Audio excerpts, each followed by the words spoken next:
guys, isang payapang gabi sa ating lahat. Hello sa ating mga ka-youtubers. May share na naman ako sa inyo. Ano ba yun? May share ako sa inyo guys. E1 error. E1 error guys. Walang power yan guys, kaya nag-i-E1 to. Walang power yan oh. Dito guys oh, may problema niya IPM, nag-shorted guys. Tapos kapasitor niya weak na din, pan to.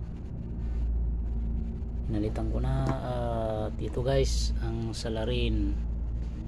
E1 error yan. Pero hindi lahat ng E1 guys ay IPM ang sira. Alam naman natin guys, ang E1 communication signal nandito guys, dito pag dead-set yan guys, ang error talaga ilalabas yan is E1. Minsan guys ito ang pag ito ang sira, ang ilalabas naman ito E1, P4, PO yan. Pag IPM ito guys oh, dito galing yan ha. Okay guys, palitan ko na yan. Testingin na natin guys ha. Testingin na natin ito. Yun. Pag nagraran ng compressor guys, ang tatlong lead na to standby yan. Dalawang red, isang yellow. Yan.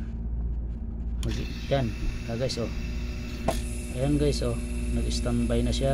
Ibig sabihin running na yung ating compressor. Ayan guys, ang outdoor fan. Yan, compressor natin gumagana na siya. Yan, okay na siya guys. At salamat sa Diyos, meron na tayong pambili ng bigas. Kung bago ka pa sa aking channel guys, paki-like naman dyan, paki-subscribe ng aking channel. At salamat sa Diyos guys, at ingat tayong lahat at isang mapayapang gabi sa ating lahat. Salamat sa Diyos.